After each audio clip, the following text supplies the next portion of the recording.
আমি জানি না, কিন্তু আমার হাজবেন্ডকে প্লিজ ছেড়ে দাও। এই মহিলাকে এক্ষুনি এখান থেকে সরাই ইউনু। I can't tolerate this. ইউনু যিশুকে সরিয়ে দেয় জেহপের কাছ থেকে। যিশু কান্না করতে করতে তাকায় জাঙ্কুকের দিকে। একদিন তুমিও তোমার ভালোবাসার জন্য কান্না করবে, দেখো। হার্টলেস মাফিয়া জিয়ন জাঙ্কুক, যার হৃদয় কারোর জন্য কাঁদে না, কাউকে জানে মারতেও দুবার ভাবে না। সেখানে এই কথা শুনে কি হলো জাঙ্কুকের, সে নিজেও জানে না। থাম সবাই, ছেড়ে দে ওকে। ভাই, যা বললাম তাই কর ইউনু। এই বলে জাঙ্কুক সেখান থেকে বেরিয়ে যায়। কিরে ইউনু, এটা কি হলো? এমন তো আগে কখনো হয়নি। জানি না। জাঙ্কুক নিজের গাড়িতে বসে ভাবছে 1 মাস আগের কথা। এমনই একদিন সন্ধ্যা হবার সময় কাউকে মেরে তার রক্তে রক্তাভ হয়ে ফিরছিল এক মাঠের পাশ দিয়ে। তখনই নদীর ধারে চোখ যেতে দেখে ঘাসের উপরে সাদা লং গ্রাউন্ড পরে দৌড়ে যাচ্ছে এক মেয়ে। হাওয়ায় তার চুল উঠছে। হাজারো চেষ্টা করেও তার মুখ দেখতে পায়নি জাঙ্কুক। কাজে তাড়া থাকায় সেখান থেকে চলে যেতে হয় তাকে। এই 1 মাস সারা দিন সারা রাত এক করে খুঁজেও তার দেখা পায়নি। কোথায় তুমি আমার শুভ্র পরি? কি লাভ এত ক্ষমতা থাকার, যদি তোমাকে খুঁজেই না পাই। কি হয়েছে ভাই? মাথা ব্যথা করছে? কিছু হয়নি, তুই গাড়ি স্টার্ট দে। মিঙ্গু, তুই ওনাদের পৌঁছে দিয়ে আয়। হ্যাঁ ইউনু, চল। সাথে সাথে জাঙ্কুকের লাক্সারি কারটা বিলাসবহুল জিয়ন ভিলার দিকে এগোতে শুরু করে। ডুপ্লেক্স বাড়ি জাঙ্কুকে, যার একদিকে সুইমিং পুল আর একদিকে বিশাল বাগান এরিয়া, কিন্তু সেখানে না আছে কোনো ফুলের ছোঁয়া, না আছে কোনো বাহার। যেন এক মৃত বাগান তার মালির অপেক্ষা করছে। আরেকদিকে আছে হেলিপ্যাড, যেখানে জাঙ্কুকের পার্সোনাল হেলিকপ্টার নামে। আর পার্কিং এরিয়াতে কত রকমের যে বিলাসবহুল গাড়ি আছে সে তো বলার নয়। সত্যি করে বলতে জাঙ্কুক, তোর কি হয়েছে? কিছু না। তাহলে আজ আর একটা কথা বলে এখানে শুট করে দেবো বলে দিলাম। যা এখান থেকে, ভালো লাগছে না। এত রাগ কোথায় থাকে কে জানে। তোর উপর কেউ রাগ দেখলে বুঝবি কেমন লাগে। সেও তোকে হুমকি দেবে এমন করে। হ্যাঁ, আমিও যে কি ভাবি না, এই জল্লাদের উপর কে বা রাগ দেখাবে, কে বা চেল্লাবে। বিড়বিড় করতে করতে ইউনু সেখান থেকে চলে যায়। পরের দিন সকালে, আম্মু, আমার দেরি হয়ে গেছে, এখন খাওয়ার জন্য প্লিজ জোর করো না। একটা মারবো তখন বুঝবি, চুপচাপ খেয়ে যা। প্লিজ আম্মু, তুমি তুমি তোমার মন খুলে ভাইয়াকে খাইও, কিন্তু আমাকে না। হ্যাঁ, সেই ডাক্তারের এতটা পরিষ্কার কি করে ঘরটাকে রাখি কি বলবো। তাকে তো খাইয়ে দিতেই হবে, না হলে আমার বাকি ঘরের অবস্থা বেহাল করে দেবে ওই বেয়াদব ছেলে। তুই হাসতে হাসতে ভার্সিটি চলে যায়। আম্মু, আম্মু। ওরে আমার ধরা পেরাইলি, কি হয়েছে নাকি? ইমার্জেন্সি, আমি আসছি। আরে কিছু খেয়ে তো যা। সময় নেই। এই বলে সুগা সেখান থেকে বেরিয়ে যায়। সময় হলোটা কি? আমি কাল থেকে সকাল সকাল কারোর জন্য রান্না করবো না। ভাই বোন দুটোই সময়, একদম বাপের মতো হয়েছে। যত জ্বালা আমার। বলি কেউ একজন তো আমার মতো হতে পারতিস। প্রথম ক্লাস শুরু হওয়ার এখনো 15 মিনিট মতো বাকি। তাই ভাবে যে ক্যান্টিন থেকে খাবার খাওয়ার থেকে ভালো ভার্সিটির বাইরে বিশাল বড় যে রেস্টুরেন্ট আছে সেখান থেকে খাওয়াই। যেই বাবা সে কাজ। ভিতরে ঢুকতে যাবে তখন দুটো গার্ড আটকাই পেয়েকে। আরে আপনারা আমাকে এভাবে আটকাচ্ছেন কেন? ভেতরে বস বসে আছে, এখন কেউ যেতে পারবে না। আশ্চর্য, ভেতরে তোমার বস আছে তো আমি কি করতে পারি?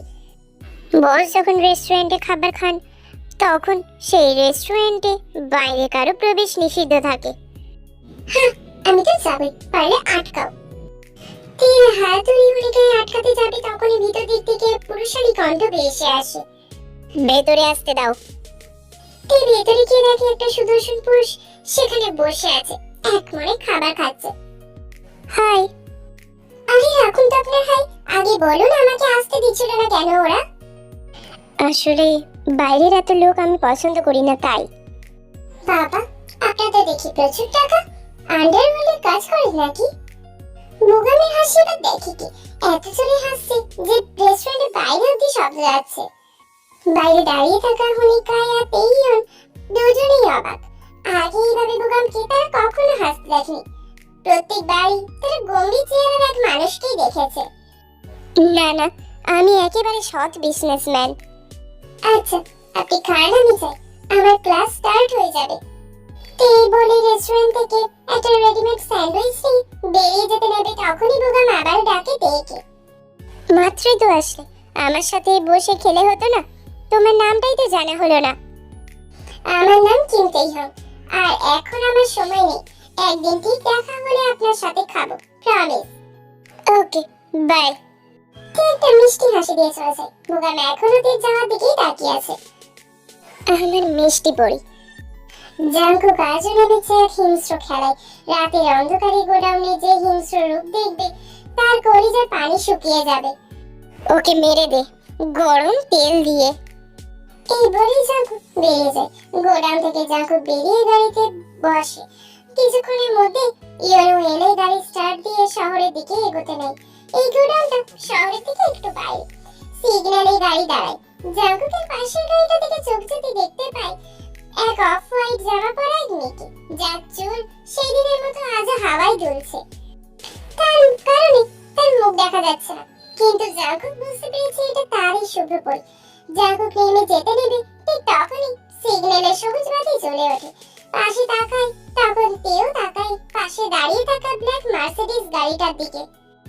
জাঙ্কুক এই প্রথমবারের মতো তার শুভ্রপরীর মুখখানা দেখতে পায়। এক ঝলকে এই রূপ দেখে জাঙ্কুকে তো পুরো দুনিয়া কেঁপে ওঠে। আগে এত রমণী দেখেছে, কই তাদের দেখে তো কখনো এমন হয়নি। হৃদয়ে উথাল পাথাল তো কখনো শুরু হয়নি। তবে এই পিচ্চিকে দেখি কেন? তবে এটা বুঝতে পেরেছে যে তার শুভ্রপরীর বাসাও এই শহরে। বেশ অনেক রাত। জাঙ্কুক তার পরীর এক এক করে ছবি দেখছে। সব ডিটেলস আজ অনায়াসে বের করে ফেলেছে তের গাড়ির নাম্বার ধরে। I can't wait, I am coming জান। তুই ঘুমিয়ে আছে। হঠাৎ মনে হলো কেউ যেন তার দিকেই মায়া ভরা দৃষ্টি নিয়ে তাকিয়ে আছে। বহু কষ্ট করে চোখ খুলে তাকিয়ে দেখে না, রুমে কেউ নেই। এই কি, এখন তো মনে হলো কেউ আছে। তোর ভালো লাগে না, মনে হয় মনের ভুল। তে আবার ঘুমিয়ে পড়ে। পরের দিন সকালে তে যায় ভার্সিটিতে। আই ভার্সিটির প্রিন্সিপালের রুমের সামনে এত ভিড় কেন? এই ন্যান্সি, শোন, ওখানে এত ভিড় কেন রে? আরে তে, তুই কোন দূরে থাকিস? একটা খুব সুন্দর হ্যান্ডসাম, বেশ সুন্দর দেখতে একটা ছেলে এসছে, বিজনেসম্যান শুনলাম। তে হঠাৎই পিছন দিক থেকে ডাক শুনে পিছন ফিরে তাকায়। ততক্ষণে ন্যান্সি অবশ্য চলে গিয়েছে। তেইহং, হাই। আরে আপনি আপনি এসেছেন, তাই বলি এত ভিড় কেন? মিস্টার বড়লোক। তের এমন সম্বোধনে বোগাম আবারও হেসে ফেলে। মোটেই আমি বড়লোক নই। আচ্ছা তাই, তাহলে আমাকে আজ ট্রিট দিন, আমি যেখানে বলবো সেখানে। বেশ, তাই হবে। কোথায় জানতে পারি কি? না, আমার ক্লাস শেষ হবে বিকেল 4টায়, তারপর যাব। আচ্ছা, বাই। এই বলেই চলে যায় ক্যান্টিনের দিকে। বোগাম বাইরে বেরিয়ে এসে নিজের গাড়িতে বসে। হুনিকাই গাড়ি স্টার্ট দিতে যাবে এমন সময় বোগাম বলে ওঠে, কোথায় যাব না, এখানেই থাকবো। কিন্তু আজ আপনার অনেকগুলো মিটিং আছে। ক্যান্সেল করে দে। আজ মিষ্টি পরি আমার সাথে খেতে যাবে বলেছে বিকেলে। তাহলে সে তার আগে আমরা চলে আসব। বললাম না আমি এখানেই থাকবো। ওর যদি আগেই ক্লাস শেষ হয়ে যায় তাহলে তো ও আমাকে দেখতেই পাবে না, আর আমার সাথে খেতে যাওয়াটাও হবে না। হরিকা এবার মনে মনে ভাবে, স্যার পাগল টাগল হয়ে গেল নাকি? আগে তো কাজে 1 মিনিট লেট হলে তাকে জব থেকে বের করে দিত, আর এখন কাজ পেলে এখানে বসে থাকবে, তা আবার উদয় কি জানি বাবা। জাঙ্কুক বেরিয়ে আসে প্রিন্সিপালের রুম থেকে। সব মিলে তো জ্ঞান হারাবে এমন অবস্থা। লিজা ম্যামের বর লাগে এমন করছে যেন লিজা ম্যাম। জাঙ্কুক হঠাৎই কিছু পড়ে যাওয়ার শব্দে সেদিকে তাকায়। দেখি তার তেউসটাকে পড়ে গিয়েছে। কিভাবে পড়েছে সেটা বোঝা যাচ্ছে না, কারণ মাঝখানে খাম্বার মতো লিজা দাঁড়িয়ে আছে। জাঙ্কুক সেদিকে এগোয়। লিজা ভাবে তার দিকেই আসছে। এবার লিজা রং দেখি কি, সবাই তো ও করা স্টার্ট করে দিয়েছে। কয়েকটা ছেলে পেলে তবে সিটিও বাজাচ্ছে। জাঙ্কুক লিজাকে ক্রস করে তের সামনে গিয়ে দাঁড়ায়। সাথে সাথে তেকে তুলে ধরার জন্য হাতও এগিয়ে দেয়। ঠিক আছে তুমি শুভ্রপরি, লাগেনি তো তোমার? তে অবাক হয়ে তাকায় জাঙ্কুকের দিকে। কি শুভ্রপরি? আমার একটা নাম আছে, আমি শুভ্রপরি নই। জানি তে। আপনি আপনি আমার ডাক নাম জানেন কি করে? জাঙ্কুক এবার হাঁটু মুড়ে তের সামনে বসে। ডেভিল স্মাইল দিয়ে তাকায় তের দিকে। কানের কাছে মুখে গিয়ে নিয়ে ফিসফিস কণ্ঠে বলে, আহা, আরো অনেক কিছু জানি, এমন কিছু জানি যা তুমিও জানো না। এই যেমন ধরো তোমার পিঠের মাঝে একটা তিল আছে। কিসব কথা বলছেন? আপনি কি পাগল নাকি? খটখট শব্দে তে এবার তাকায় জাঙ্কুকের পেছনে দাঁড়িয়ে থাকা বন্দুকধারী লোকগুলোর দিকে, যারা এই কথা বলার সাথে সাথে তীরের দিকে বন্দুক তাক করে রেখেছে। আপনি আমাকে মেরে ফেলবেন নাকি? জাঙ্কুক তের এমন ভয়ার্থ মুখ দেখে চোখতলাল চোখ নিয়ে তাকায় তার বডিগার্ডের দিকে। সবের সাথে সাথে গান নামিয়ে ফেলে। ক্লাসে যাও। এখানে কি করছো? কি করছিলে যে উষ্টাকে পড়ে গেলে? আপনাকে দেখতে যাই তো আমার এমন অবস্থা হলো। আচ্ছা, তুমি আমাকে দেখতে আসছিলে? বুঝছো, বয়ে গেছে আমার। আমি নয়, ওই পিছনের মেয়েগুলো। জাঙ্কুক আবারও তাকায় তের পিছনে দাঁড়িয়ে থাকা 5টা মেয়ের দিকে। তারপর তাকায় তার বডিগার্ডগুলোর দিকে। বডিগার্ডগুলোর সাথে সাথে 5 জন এগিয়ে যায় ওই মেয়ের দিকে। 5টা মেয়েকে ধাক্কা মেরে ফেলে দেয়, গায়ে হাত না দিয়ে। বন্দুকের জোর ধাক্কাতেই তারা পড়ে যায় উষ্টা খেয়ে। এ কি? কিছু না, ক্লাসে যাও। এটা জাঙ্কুক উঠে দাঁড়িয়ে তের হাত ধরে তেকে উঠিয়ে দেয়। তে যেতে নেবে তখনই জাঙ্কুক আবারও বলে, স্টপ। আবার কি? ওই যে ওই মেয়েটার নাম কি? ওটা আমাদের লিজা ম্যাম। কেন, পছন্দ নাকি? জাস্ট অসহ্য। ওনাকে চোখ সামনে রাখতে বলবে, না হলে ওই চোখ আর থাকবে না। হ্যাঁ, মিস্টার উজবুক একটা। এই বলেই দিয়ে চলে যায়। হ্যাঁ, আমাকে কি বলে গেল? এই তুমি আমাকে কি বলে গেলে? দেখে পাইকে এক দৌড়ে তার নিজের ক্লাসরুমে চলে যায়। জাঙ্কুক এখনো অবাক হয়ে দাঁড়িয়ে আছে। তারপর হঠাৎ কি মনে পড়তে গাড়ি নিয়ে চলে যায় তার অফিসের দিকে। সুগা হসপিটাল থেকে ফিরে ঘরে ঢুকবে এমন সময় জিমিনের গলার আওয়াজ পেয়ে সুগার মন কেমন করে ওঠে। এই মেয়ের কোনো কথাই যেন সুগা ফেলতে পারে না।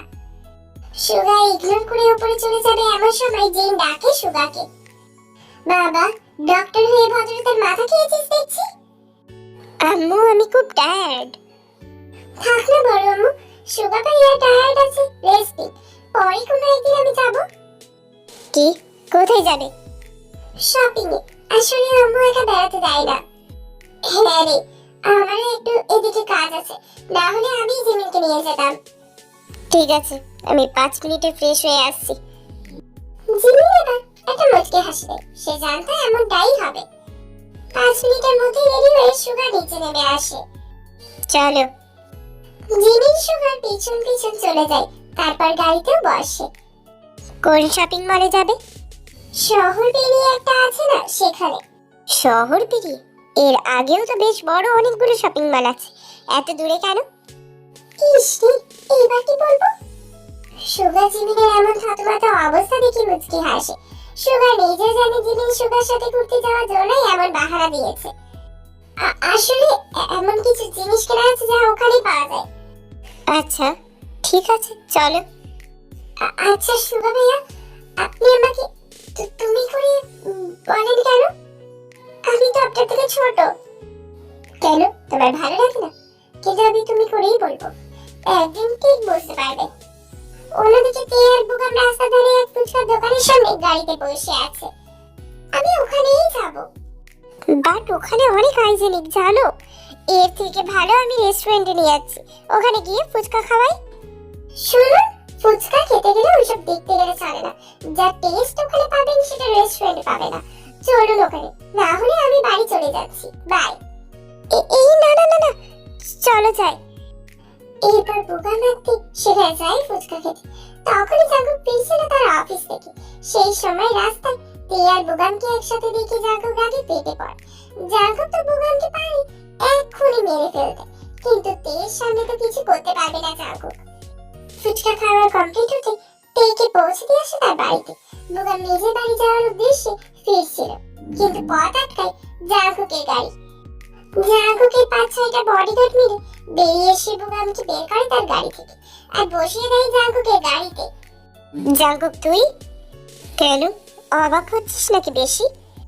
সেটা হওয়াই তো স্বাভাবিক। আমাকে তুলে আনলি কেন? আমার তের থেকে দূরে থাকবি, না হলে তুই যে আমার ভাই সেটা আমি ভুলে যাব। হ্যাঁ, এমনিও ভুলে গেছিস। তেকে আমি ছাড়তে পারবো না। মরার শখ জেগেছে তাই না তোর? আসছি আমি, কাজ আছে। এই বলে বুগাম বেরিয়ে যায় সেখান থেকে। ছাড়বো না আমি একে। তেল ঘুমিয়েছে, এমন সময় কল আসে তেল পড়ে। হ্যালো, ফুচকার টেস্ট কেমন ছিল জান?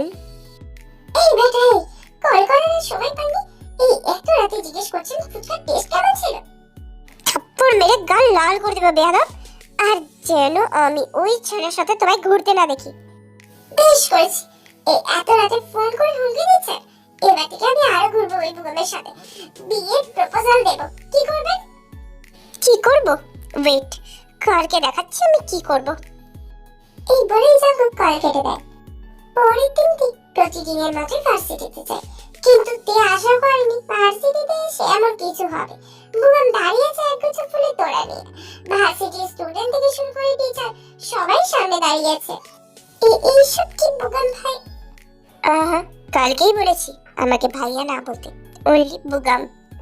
আচ্ছা, তো মিস্টার বললো এইসব কি? বুগাম এবার তের সামনে হাঁটু মুড়ে বসে পড়ে।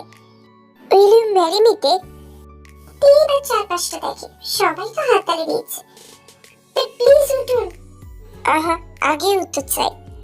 ভার্সিটির সবাই একটা থেকে সে ইয়েস বলার জন্য তাড়া দিচ্ছে। এমন সময় সাই সাই করে ব্ল্যাক মার্সিডিজের সাথে আরো কয়েকটি কালো কার ঢুকে ভার্সিটির ভেতরে। মিঙ্গিও তারপর ইউনো বেরিয়ে আসে। ইউনো গেট খুলে দিতে বেরিয়ে আসে জাঙ্কুক। আরে জাঙ্কুক এসেছে, আমার জাঙ্কুক এসেছে। জাঙ্কুক এগিয়ে আসে বুগামের দিকে। তোর উত্তর চাই তাই না? উত্তরটা আমি দিচ্ছি বুগাম। না। বুগাম এবার দাঁড়িয়ে পড়েছে জাঙ্কুকের এমন কথা শুনে। তে এখনো হাঁ করে দেখছে জাঙ্কুকে।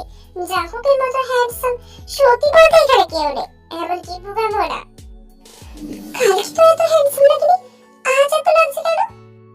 জাঙ্কুক এবার তের কানের কাছে ফিস ফিস কণ্ঠে বলে, কারণ আজ আমার বিয়ে, তাই সেজে তো আসতেই হতো। বিয়ে? আপনার বিয়েটা আমাকে বলছেন কেন?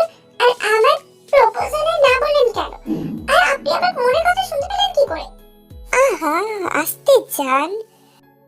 তুমি যে মনে মনে এত জোরে জোরে কথা বলো, সেটা তো যে কেউ শুনতে পাবে তোমার মুখ দেখলে। তৎক্ষণাৎ জাঙ্কুক রাগি চোখে তাকায় তের দিকে।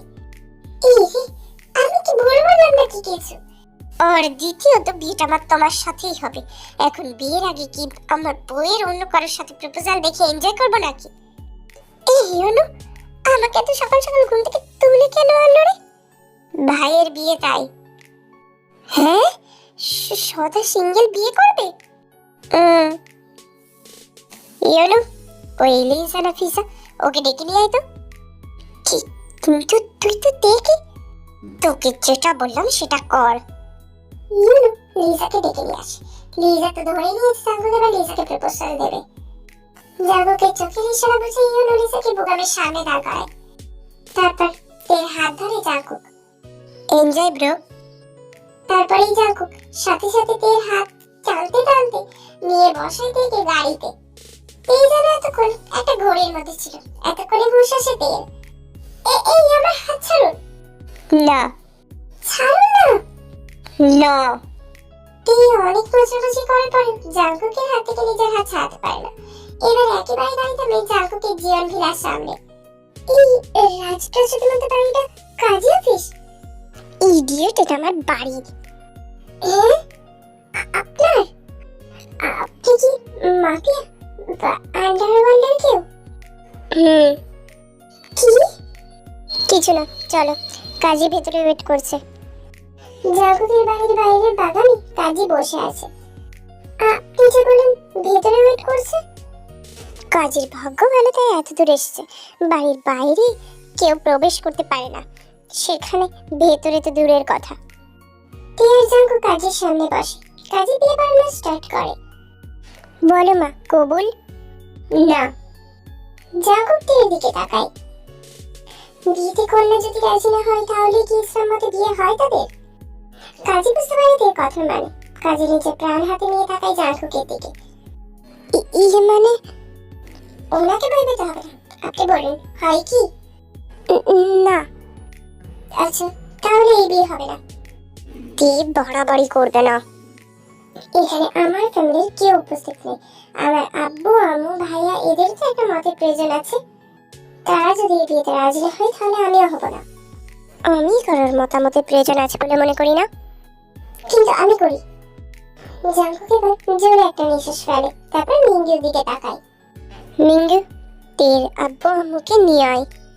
মিঙ্গু প্রায় 30 মিনিট পরে নিয়ে আসে তের আব্বু আম্মুকে। আর আমার ভাইয়া?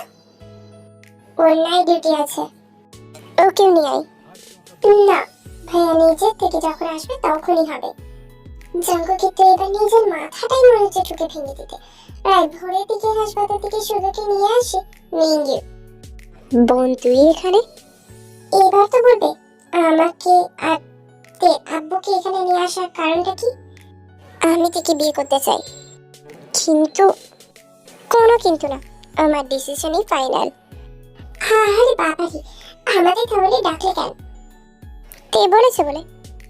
তুই ওকে ভালোবাসিস সেটা জানাসনি, বিয়ে করতে চলে এলি সেটাও জানাসনি, আর এখন বিয়ে করতে বসে নাটক করছিস। হ্যাঁ, ভালোবাসি? থাক, আর বলতে হবে না। ভালোবেসে বিয়ে করতে চাস বলেই হতো, তাই না? আরে একদমই তাই। আমরা কি না করতাম? বোনের মুখ দেখে তো সেটা মনে হচ্ছে না। বোনের কথাটাও তো একবার শোনা উচিত। আরে বাবারে, একটা বিড়াল বাচ্চা, তুই চুপ থাক। নিজে তো একটা প্রেমও করতে পারি না। আমি একা কেন ফাঁসবো, ভাইয়াকেও ফাঁসাবো। কই ভাবলাম এরা আমাকে বিয়ে করতে হবে না, কিন্তু সেটা না করে উল্টে আমার বিয়ে দিচ্ছে। এই যে ভাইয়া, আপনার নাম কি? মিঙ্গু। কেন ভাবি? ভাইয়া, আমার একটা বোন আছে, আমার বয়সী, জিমিন। আপনি ওনাকে বিয়ে করবেন? বিয়ে? না, জিমিনকে কেন বিয়ে করবে? তোর মতো কি জিমিনও বিয়ে না করে থাকবে নাকি? সেটা কখন বললাম আমি জিমিনকে বিয়ে করবো? কি তোর এত, তোরা দুই ভাই বোন মিলে আমাদের কার সাথে কথা বলবি না? জাঙ্কুক আর তের বিয়েটা হয়, সাথে জিমিনকে বাড়িতে তুলে এনে জিমিনের সাথে সুগার বিয়েটা দেওয়া হয়। এখন যে যার বাড়িতে চলে যায়। তে বসে আছে জাঙ্কুকের রুমে, জাঙ্কুক আছে ওয়াশরুমে, জিমিন বসে আছে সুগার রুমে, সুগা আছে তার আব্বু আম্মুর সাথে, কারণ সে তার আব্বু আম্মুর রাগ ভাঙাচ্ছে। আর এদিকে জিমিন আর তে দুজনে আলাদাই ঝামেলায় লেগেছে। ওই পিটি, তুই নিজে ফাঁসে আমাকেও ফাঁসি কেন? আহা, তুমি যে তলে তলে কত জল খেতে সেটা আমি জানি না, এখন সেটাই সবার সামনে খাবে, কেউ কিচ্ছু বলবে না। কিন্তু আমি তো তলে তলে কেন উপরে উপরেও জল খেতাম না। তুই আমার বিয়ে কেন দিলি? আমি তো মিঙ্গু ভাইয়ার সাথে তোর বিয়ে দিচ্ছিলাম, সেটা আমার ভাইয়া ভালো বলে তোর সাথে বিয়ে করলো। হয়েছে ঝামেলা। এবার কল কেটে দেয়, সোজা উঠে গিয়ে দাঁড়ায় জাঙ্কুকের সামনে। এই যে আমি আপনাকে ভালোবাসি। কি? আর এটা আমি নিজেই জানি না। এইটা এখন চলে গেল। আপনি আম্মু আপনাকে এইসব বলেছেন কেন? জাঙ্কুক এবার তের দিকে এগোতে শুরু করে। কি বলেছি? আপনি আমার দিকে এগোচ্ছেন কেন?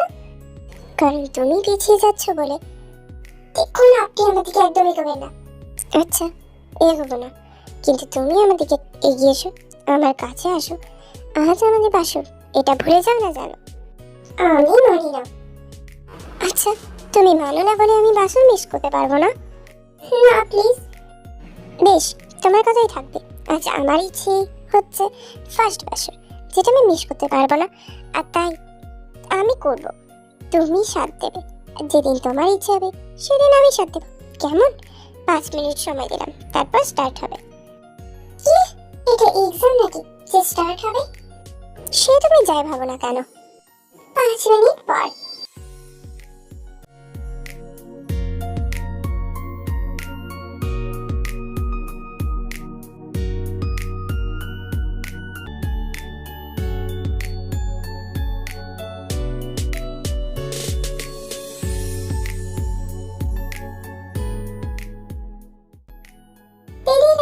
বেশ কয়েকটা দিন তে আজ ভার্সিটিতে যাচ্ছে। জাঙ্কুক চেয়েছিল বডিগার্ড দিতে, কিন্তু তে চায়নি, তাই আর জোর করেনি। ভার্সিটি ঢুকে ক্লাসে যেতে যেতে এমন সময় লিজা এসে তেকে একটা চড় মারে। জাঙ্কুক, তোমার কে লাগে? বল। যত বড় মুখ নয় তত বড় কথা। আবারও তেকে একটা চড় মারে। জাঙ্কুক, আমার বল, বুঝলি? এই বলে লিজা তেকে ধাক্কা দেয়। ঠিক পড়ে যেতে নেবে তখনই ভোগান থেকে ধরে ফেলে। What nonsense! আপনি ওকে ধাক্কা মারলেন কেন? ও জাঙ্কুকের ধারপাশে আসবে কেন? কারণ জাঙ্কুক হলো তের হাজবেন্ড। তে অবাক হয়ে তাকিয়ে আছে বোগান আর লিজার দিকে। এটা হতে পারে না। কিন্তু এটাই হয়েছে। তে এবার পিছন দিকে তাকিয়ে দেখি জাঙ্কুক এদিকে আসে। জাঙ্কুক বোগানের হাতে কোমরে দেখি আরো রেগে যায়। দৌড়ে এসে বোগানকে ধাক্কা মেরে ফেলে দেয়। সাহস কি করে হয় আমার ওয়াইফের দিকে হাত বাড়ানোর? এই বলে আবার মারতে যাবে তখনই তে আটকায়। থামুন, উনি না থাকলে আমি পড়ে মাটিতে থাকতাম। হোয়াট? কি হয়েছে তে? আসলে জাঙ্কুক, আমি আমার বউকে জিজ্ঞেস করেছি কি হয়েছে তে। তে এবার পুরোটা বলে জাঙ্কুকে, তারপরেই কান্না করে দেয়। জাঙ্কুকের এবার অবস্থা দেখে কি। জেনি, ওকে আমার গোডাউনে নিয়ে যাও। জেনি হলো ইয়ানোর ওয়াইফ। জেনিকে তখনই আনে যখন তের সাথে দেখা করতে ভার্সিটিতে যায়। ওকে। জেনি এবার লিজাকে নিয়ে চলে যায়। ইটস ওকে তে, ডোন্ট ক্রাই, চলো বাড়ি। জাঙ্কুক তেকে নিয়ে চলে যায়। বোগাম এখনো সেদিকেই তাকিয়ে থাকে। আমার হতে গিয়েও তুমি আমার হলে না মিষ্টি পড়ি। এই পর কেটে গেছে বেশ আরো কিছুদিন, প্রায় 1 মাসের মতো। শোনো, আজ আমি আর জিমিন রেস্টুরেন্টে যাব। আচ্ছা, তো আমি দিয়ে আসবো। দরকার নেই, ভাইয়া এসে পিক আপ করে নেবে। রেস্টুরেন্টে দিয়ে তারপর ভাইয়া হসপিটালে যাবে। আপনি বরং আমাকে আনতে আসবেন। বেশ, তাই হবে। তুই আর জিমিন রেস্টুরেন্টে বসে আছে, হাসি মজা গল্পের জন্য কাছে একেবারে। তুই তো তাও ঠিক করেছিস, আমি তো সেটা করতে পারলাম না। পাপ্পাতে তোর মুখ দেখে বোঝা যাচ্ছে এখন তোরা জমিয়ে প্রেম করিস। ইস, বলি না। আচ্ছা, থাকার বলতে হবে না। আমাকে জানে মেরে ফেলতে এসছে, তাই না জাঙ্কুক?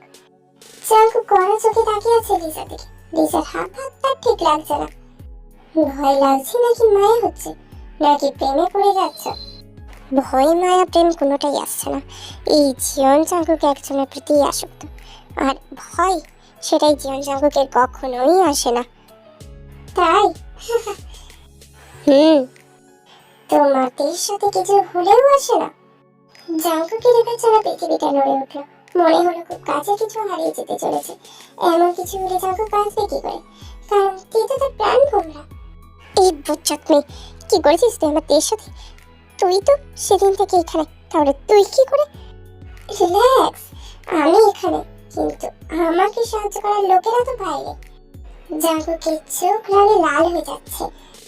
মিঙ্গু, ইওনু, কোচ নেই কি সেই ধোঁকাবাজ যে আমার সাথে কাজ করে আবার আরেকজনের সাথেও হাত মেলায়। সাথে সাথে মিঙ্গু আর ইওনু তাক করে গুলি করে একটা লোকের মাথায়।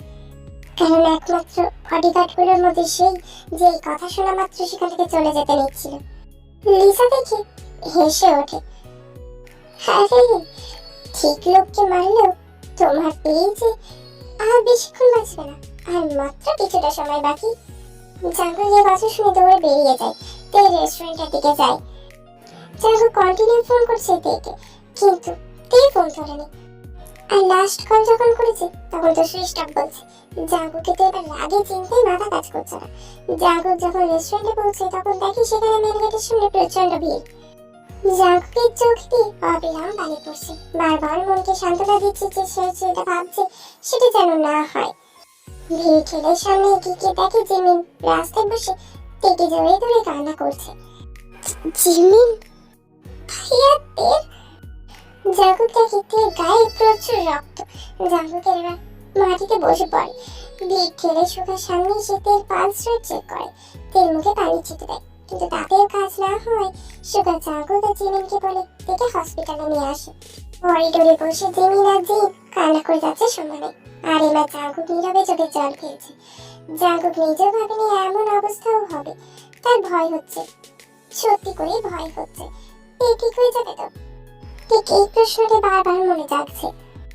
সুগা বেশ কিছুক্ষণ পর তে কেবিন থেকে বেরিয়ে এসে দৌড়ে চলে যায় অপর পাশের একটা কেবিনে। যে কেবিনের বাইরে দাঁড়িয়ে আছে শুধুখানি কাই। সুগা বেরিয়ে এসে তাদের পরে he is no more. No more এই শব্দটা শুনে জাঙ্কুকে তো প্রাণ বেরিয়ে যাবে এমন অবস্থা, সাথে সাথে সেন্সলেস হয়ে যায়। প্রায় 3 ঘন্টা পর তে জ্ঞান ফিরতে সুগাকে সামনে দেখতে পায়। ভাইয়া বুগাম নেই। এইসব হলো কি করে তে কান্নায় ভেঙে পড়ে। আজ আজ উনি না থাকলে আমি বাঁচতাম না। আমি জিমিনের সাথে গল্প করতে করতে বাইরে বেরোছিলাম, হঠাৎ দেখি একটা গাড়ি জিমিনের দিকে আসে। জিমিনকে ধাক্কা দিয়ে আমি সামনে চলে আসি। গাড়িটা আমাকে মারতেই যাবে, এমন সময় কেউ এসে আমাকে ধাক্কা দিয়ে আমি ছিটকে পড়ে যাই। গাড়িটা তাকে ধাক্কা দেয়।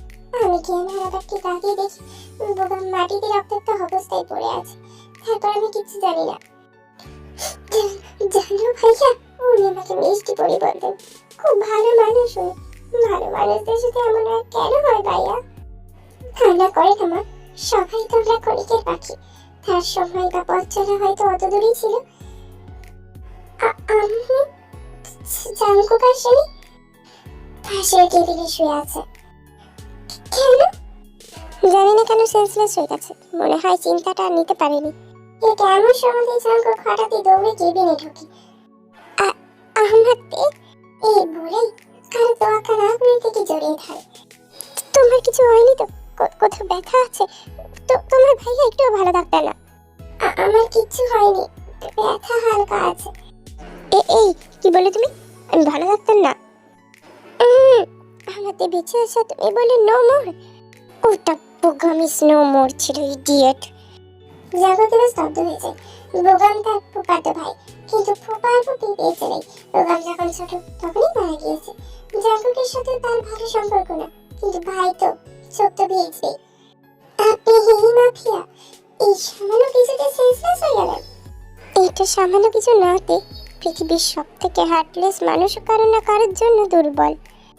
এই বলে দিয়ে কপালে কিস করে। ভাই আমাদের কি চোখে দেখো না? দেখি তো, কিন্তু অন্য মহিলা কি চুমু দিয়েছে নাকি? আমার বউ তো দে। আরে বাবারে, যেমন বাইরে চল।